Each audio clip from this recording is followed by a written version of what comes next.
Are you looking to get on the road to your dream career? You're in the right place. Welcome to the Mentor Select Podcast with your host, Derek Phillips. Always stay up to date on social media at Mentor Select and online at mentorselect.com. Here's your host of the Mentor Select Podcast, Derek Phillips. Welcome to episode 71 of the Mentor Select Podcast. I am thrilled that you are joining us this week. If you have not had the opportunity, be sure to like, subscribe, and share the Mentor Select Podcast. It really helps us to grow our community and reach people who truly need virtual mentorship, because every week we bring you interviews from just phenomenal guest mentors who share advice about selecting careers, mentorship, personal and professional development. So if you know someone who could use that guidance, be sure to let them know about the Mentor Select Podcast. We really appreciate your support. Also, another resource that we provide is my book, Poverty Powerball, How to Turn Adversity into Your Winning Ticket, where I provide a blueprint on how to overcome any adversity that you're facing and how to identify a hardship, overcome it, and then identify the life lesson, just invaluable resilience that resulted from going through that experience. And most importantly, how you can help others get through similar experiences, overcome similar hardships and adversity. So you can pick up that book on Amazon, Poverty Powerball. Also, it's available on Audible. So if you don't like reading, you can listen to it. I hope that you all had a happy Thanksgiving. I know mine was very happy. It's relaxing overall. We had a father-in-law in town and we just ate a lot, watched a lot of football, did some few outings, put up the Christmas tree. It's just a lot of fun, and it's great seeing that my father-in-law got to meet his granddaughter for the first time. It was just overall really fun. So I hope that you all had similar experiences with your family and friends and were able to relax, eat good, and just get recharged. Count down to the Christmas holiday break. Well, today we have a just remarkable interview with Dr. Dawn Owens, who is a professor at the University of Texas at Dallas. She is the program director for the bachelor's degree in Management of Information Systems, which is a STEM program at UTD. Dr. Owens, throughout the interview, candidly shares her journey to where she is today, the ups and the downs of just pursuing your dreams, doing what you're passionate about. And she gives a lot of practical career advice, also personal development guidance as well. So y'all are in for a real treat. So let's get to the interview. Today we have Dr. Dawn Owens on the Mentor Select Podcast. Welcome, Dr. Owens. Thank you. Hi, nice to be here. Pleasure to have you. So Dr. Owens, on the Mentor Select Podcast, we really like to get to know our guest mentors better. So do you mind sharing something with us that most people don't know about you? Sure. Just share a little bit about something that I'm involved in, something I'm very passionate about is I'm involved with, when I relocated to Texas, I was looking for ways to get to meet people. And I got involved with an organization. It was called Greyhound Adoption League of Texas, where I work with the organization and I foster greyhounds that need homes. We actually have fostered several dogs. I'd say maybe about 15 different dogs, and help place them into both permanent homes. And then, of course, you get attached to a couple of them and they become permanent household members. That's cool. I'm a dog lover. Great. How many greyhounds do you currently have? We have one greyhound, one whippet, and one Italian greyhound. Okay. So it's kind of like a small, medium, and large family. We have one of each. Yeah, that's very cool. Yes, indeed. I have a boxer. She's 5. I keep trying to convince my wife to let me get more. She's not having it. But I always need a friend. I always need a companion. Yes, need someone else to play with. Yes, indeed. So, Dr. Owens, on the Mentor Select Podcast, we encourage our listeners to follow their passions because we believe it ultimately will lead them to their dream career. Can you tell us how you're following your passions? Yeah, so I think my passion is technology. I love working in the tech space.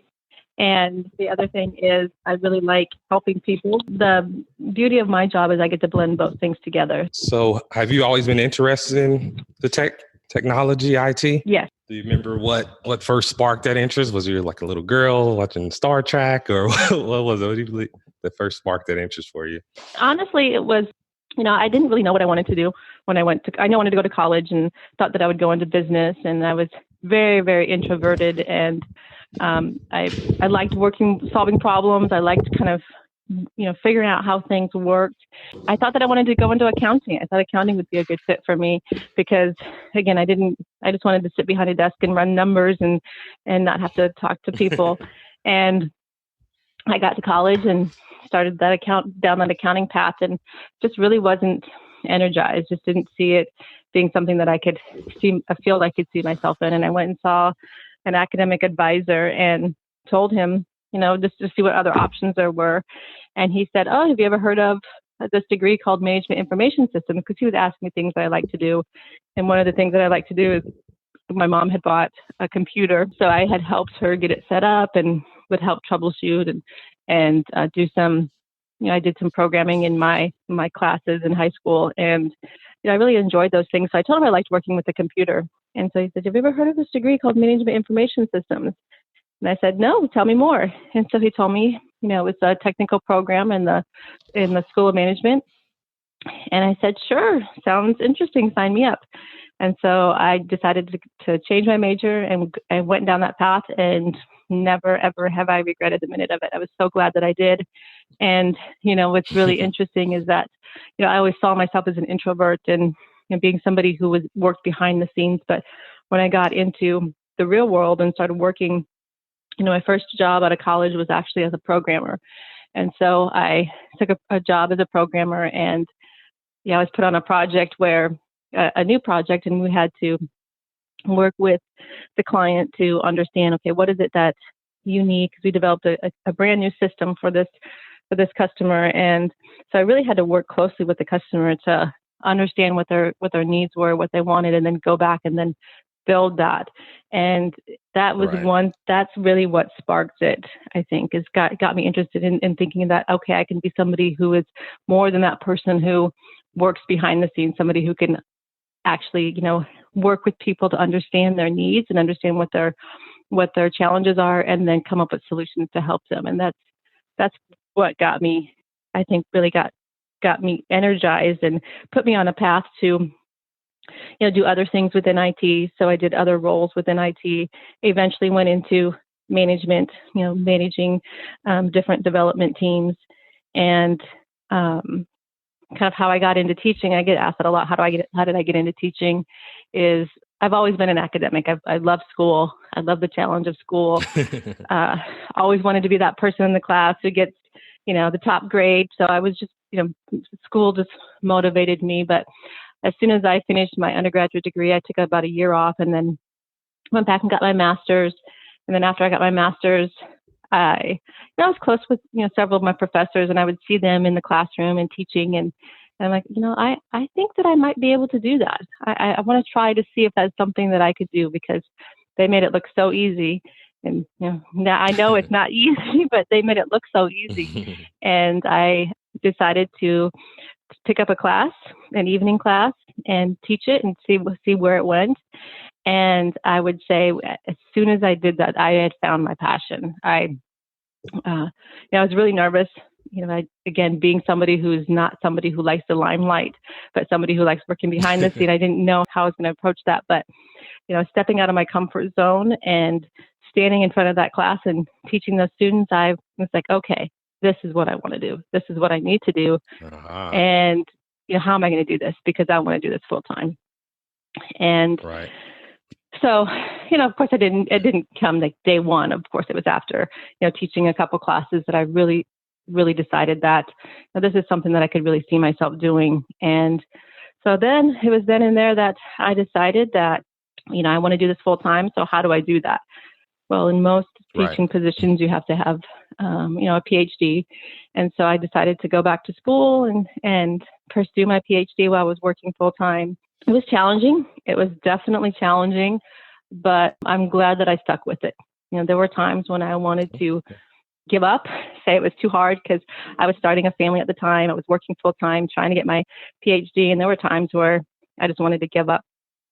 And this is really a time where one of my mentors really helped me. I remember I was talking with my dissertation supervisor. He's a mentor now, and he's still a mentor. He was a mentor then and still a mentor now. But I remember I was sitting in front of him, and I just started crying, saying, "This is just too hard. I just don't think I can do this anymore."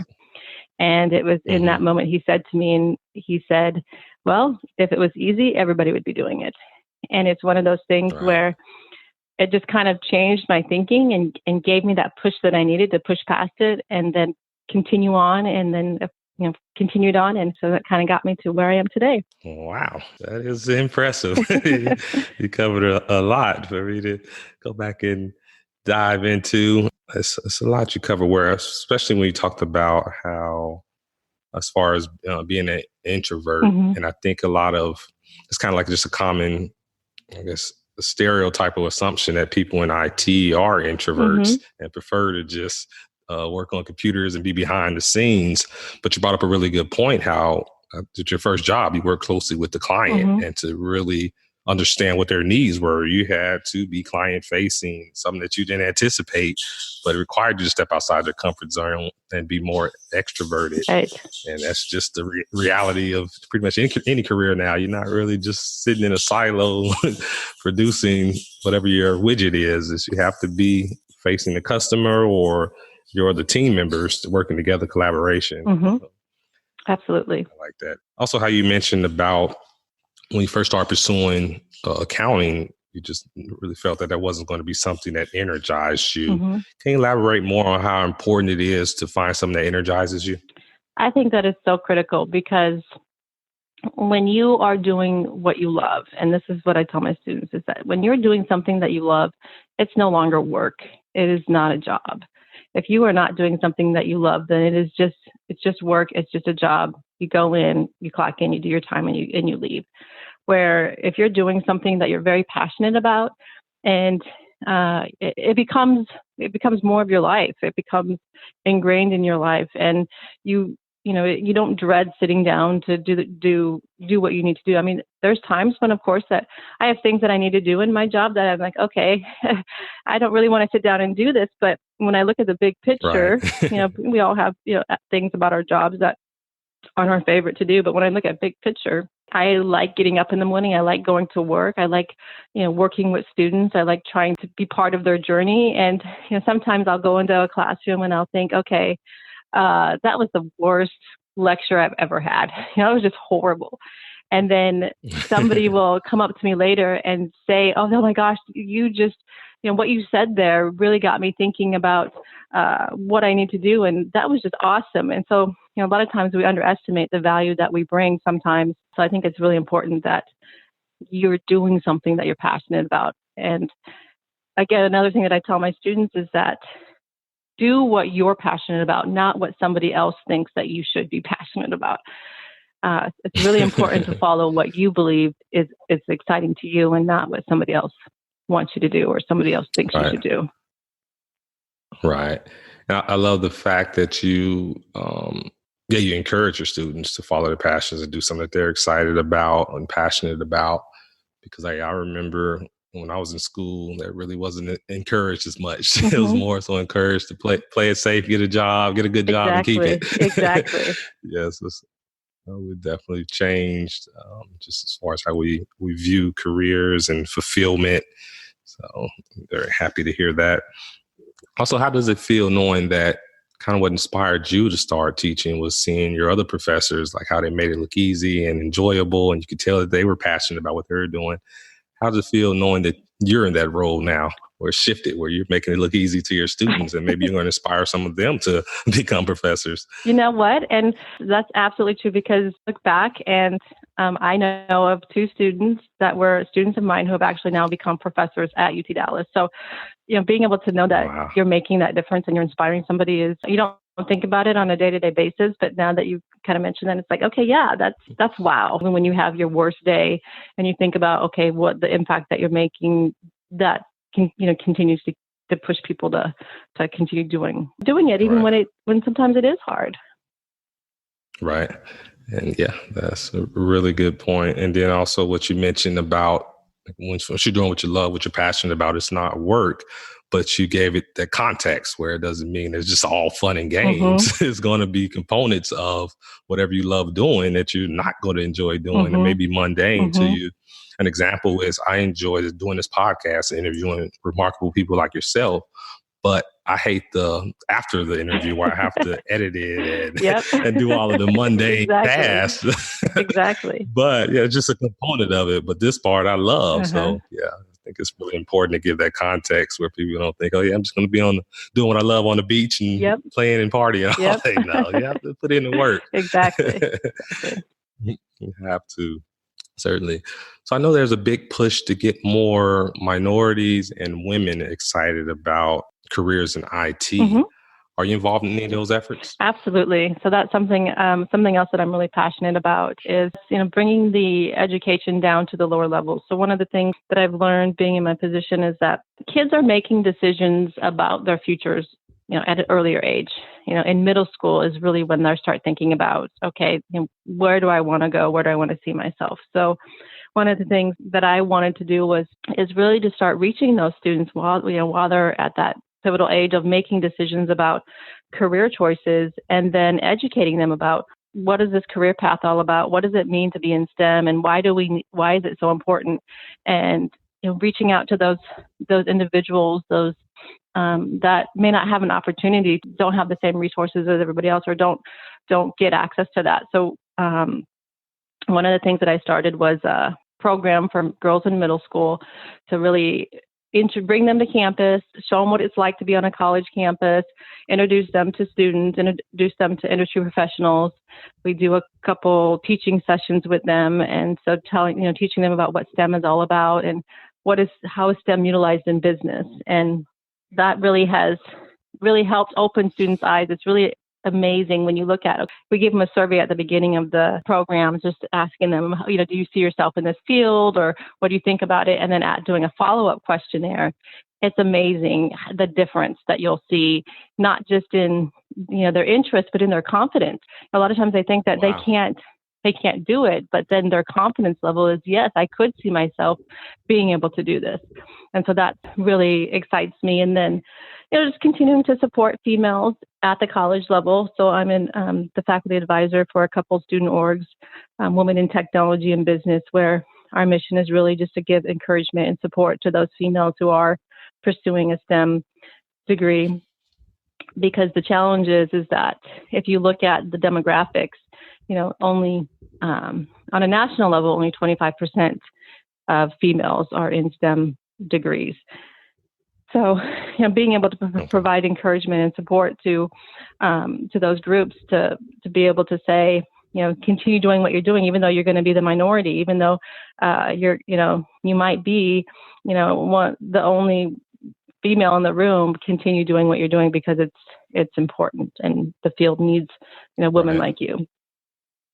So that's one group that I'm involved in. And then I'm involved in the High Tech High Heels. It's a nonprofit organization where we provide grant funding to different organizations that also support our mission, which is, again, to get more girls in STEM.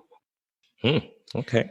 It's also so important that for girls who maybe just exposing them to the careers is to women like yourself who have worked in the careers, who's speaking from firsthand experience versus a man saying, yeah, hey, you should pursue a career in STEM when having no idea from a woman's perspective. So that's really important for women in tech to actually reach back and mentor and share those firsthand experiences. So it goes a long way. Also, I like what you mentioned in terms of, I want you to elaborate more on what you mentioned in terms of like the difference between the survey when they first come into the program or then at the end where you really see like a big impact on how their confidence is improved. Do you think that's something that girls struggle with more than boys, or is just something that kids struggle with in general? I do, Thinking they have the confidence. Yeah, I do think that, I think we all struggle with confidence in our abilities, but I do see it a little bit more in girls. They girls just, they're wired a little bit differently, and they do need a lot more affirmation in terms of, what they do. So I think it's important that regardless of your gender, that that you have confidence in your abilities. And it's interesting because I meet with students on a regular basis, and they say, and I'll be like, well, why didn't you put that on your resume? You took this class and you learned all these things in that class. Why isn't it on your resume? And they're like, well, I just didn't think that I could, I know enough about it. And I said, well, just the same amount as everybody else who took that class with you, and absolutely it should be on your resume. So, people just, a lot of times that they try to compare themselves to other people. And when you start comparing yourself to other people, that is just, it's not a good situation regardless, because usually who we're comparing ourselves to is somebody who we maybe look up to. And, that's a great aspiration to try to get to where they are. But everybody is different and has their own gifts and strengths and potential. And so it's really important that it's hard in today's world, but don't compare yourself to everybody else out there, because you have your own unique gifts and strengths. And so tying it back to your question, and, it's really important that, so when we bring the girls in and when we talk about their confidence, when they see other girls like them that are in the field and who are happy and enjoying it and talking about it, when they see other industry professionals who are in the field and talking about what they did and how they got there, that shows them that the path of how to get there, and they're like, okay, yeah, I think I can do this. So that really helps to give them that confidence.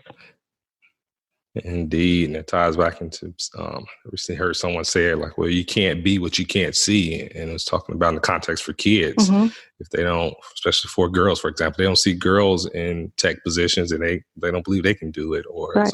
myself as a minority, if I don't see minorities in these positions that I aspire to, then I'm not going to have the same confidence as if I do see other minorities in those positions. So exactly. Yes, very important. So can you tell us a little more about High Tech in High Heels? Mm-hmm. Is that the name of it? Yes. Mm-hmm. High Tech High Heels. I like the name. Yes.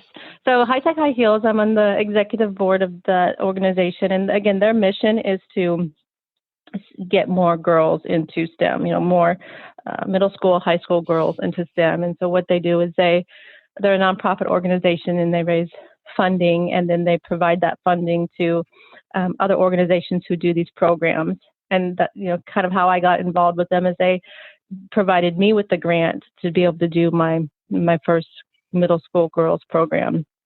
And so, being able to be on the board and give vision and guidance to, the impact that we're making on a national level. So being able to fund programs at a national level to continue to fund these programs so people are able to do these types of programs to get, to reach these different groups. Yeah, very cool. And are they national or just local to Dallas? So right now they're local. They have a chapter in Dallas, but they are expanding to national. They just recently opened a chapter in San Jose, California, and then they're looking to expand to 2 additional locations. Awesome. So you work at University of Texas at Dallas. How long have you been working there? About 7 years. Can you just tell us how that, especially the MIS program, just the university itself has grown and it's received several national awards, and just a beautiful campus, and a lot of people desire to go there. Tell us more about UTD and especially the MIS program. So we are a technical program in the School of Management. And when I came to UT Dallas, our program was relatively small. I think we had maybe 350 students in the program. And then today we have just under 900 students in the program.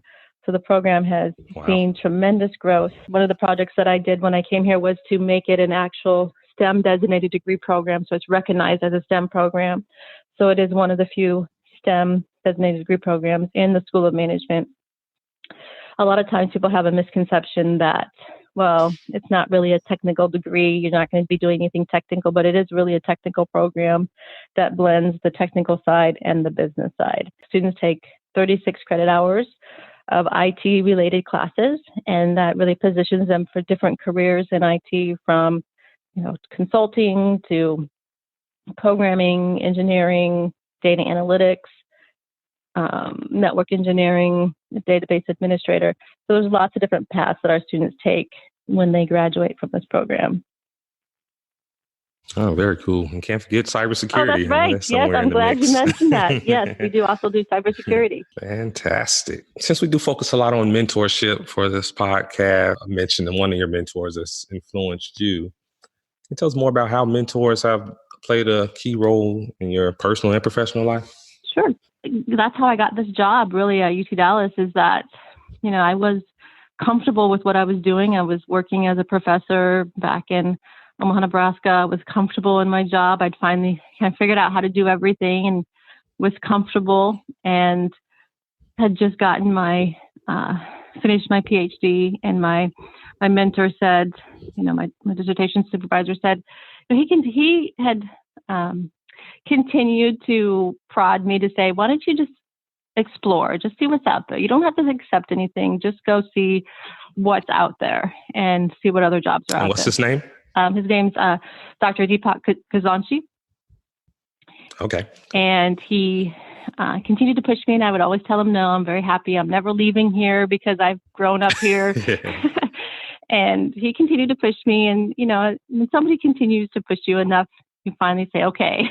You kind of break down and you say, okay, I'll do it. Just to show that, Stop fighting. Yeah. And so. Wore you down. Yep.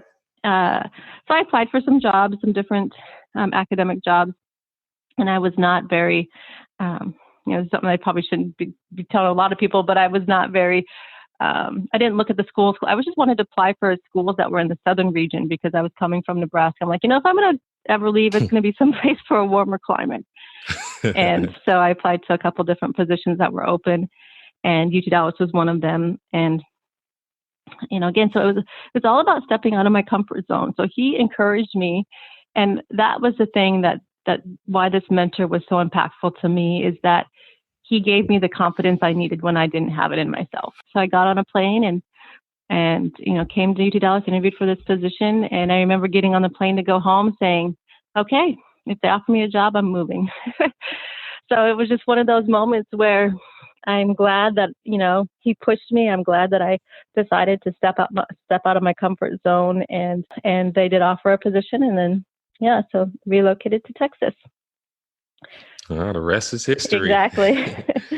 But I think that, another person who was also important is, my mom. When I was, and it's really funny because I was talking to a student just yesterday who I was like, okay, this is my exact experience. I remember taking my programming classes in college, and I remember how much I'm like, okay, if I have to do this for the rest of my college, I'm done. I'm not going to finish this. And I remember sitting in my room at 2:00 in the morning trying to, crack out the code that I needed to do to finish my assignment, saying, I can't do this. I can't do this. And, my mom coming in and saying, yes, you can. I know you can. You've done harder things than this. And, giving me that confidence I needed. And, I had a student sitting in my office yesterday just saying the same thing, and she was almost in tears saying, if this is how the rest of the degree is going to be, I don't think I could do this. It's so hard. So being able to, to share those experiences and encourage other people, that's what my mentors have done for me. And so that's what I try to do for other people and when I'm acting as a mentor or in that mentoring role. Yeah, that's priceless. And it's just a prime example to show just how vital mentorship is. And it just makes a huge difference in the mentees' lives. And like you mentioned, we all struggle with just confidence at some point. Mm-hmm. And a mentor being able to have confidence in you when you don't have confidence in yourself, that is priceless. Mm-hmm. It can make all the difference. Absolutely. Remarkable. So Dr. Owens, I know you recently won a major award. Yes. Can you tell us about that? Yeah, so that's very excited. I was very excited to get the award. The Women of Visionary Influence organization, they award a mentoring award every year. And so one of my colleagues wrote a wonderful nomination for me and submitted it to the organization. And, I was invited to the luncheon, and there were 5 amazing women who, if I were to compare myself, which, I tell people don't to do, I couldn't believe that, that I was awarded the award because, what these other women were doing was just amazing. And so yes, I received the Mentor of the Year award from the Women of Visionary Influence just for my work in, again, in mentoring students, the different organizations that I'm part of, and trying to get more girls in STEM. And then also, once the girls graduate, continuing to keep them in STEM after they graduate, because we find that, while we are doing a good job of addressing the pipeline into the field, we are losing them on the back end. So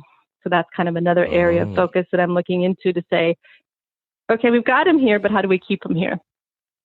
That's important. Mm-hmm. Yeah. Mm-hmm. Yeah. Wow. Well, congratulations. Thank and you. I actually know one of the ladies who was also nominated, and she's phenomenal. So for you to win, that's incredible. Clearly you're doing some great things. Well, thank you. Thank you. Really awesome. I'm sure you have many more awards to come. Yes, indeed. Well, Dr. Owens, you've given us a lot of great information about your journey, and just good career advice, and also personal development guidance. As we get ready to wrap up this interview, what would be some closing words of advice you want to leave the listeners with? Closing words of advice would be that, I kind of mentioned it before, but, my motto is, and it's something that I share with my students at the beginning of every semester, is that, don't let race, gender, age, whatever it is, don't let that affect who you are and who you want to be, really. So it's important to really believe in yourself, and don't let somebody else's opinion of you influence who you are and what you want to do. I think that's really, really important. It's hard. It can be very hard, but, and it's something that I wish I would have learned many, many years ago. But the minute that I just decided that I want to be who I want to be and not what other people want me to be, that's when, that's when I felt that I was comfortable in what I was doing. Fantastic. That's great advice. And before I let you go, I certainly want to give special thanks to you for allowing me to speak to your students about presentation skills. Mm-hmm. That was a really enjoyable experience. And also it just goes to show how invested you are in terms of helping prepare your students for just all the different careers they can pursue within IT, and then also being more, not just focused on, even they are introverts, really developing those communication skills to excel in whatever positions they pursue. So thank you for that opportunity. Absolutely. They loved having you. I know several students have reached out to you, afterwards, have talked about you afterwards. So thank you. It was really a good experience. Awesome. Thank you. And how can, if any listeners want to reach out to you, how could they get in contact with you? Sure. They are welcome to connect with me on LinkedIn. I'm on LinkedIn. They're also welcome to send me an email. They can connect, my UT Dallas email. They can find me on the UT Dallas website, but my UT email is Dawn, DAWN, .Owens, OWENS, @utdallas.edu. All right. Fantastic. I highly encourage listeners to reach out to you. You have a wealth of wisdom Absolutely. to share. And great. Well, thank you, Dr. Owens. Really appreciate you taking time to be a guest mentor on the podcast. Thanks for having me. Provide virtual mentorship. Absolutely. That was a phenomenal interview with Dr. Dawn Owens from the University of Texas at Dallas. She gave us so much invaluable information about mentorship, selecting a career, selecting a major, and just really doing what you absolutely love, because it's going to energize you and just really propel your success. So I highly encourage you to reach out to Dr. Owens, let her know what resonated with you about the interview, and just if you have any questions about some of the topics that she covered today, she's a wonderful person who's really cares about people. So I highly encourage you to use her as a resource. Well, I'll be back next week with another remarkable guest mentor. So until then, see you next week. Thanks so much for listening to this episode of the Mentor Select podcast, helping you identify and follow your passions. For more great content and to stay up to date, visit mentorselect.com and Mentor Select on social media. If you enjoyed today's episode, please rate and review. We'll catch you next time.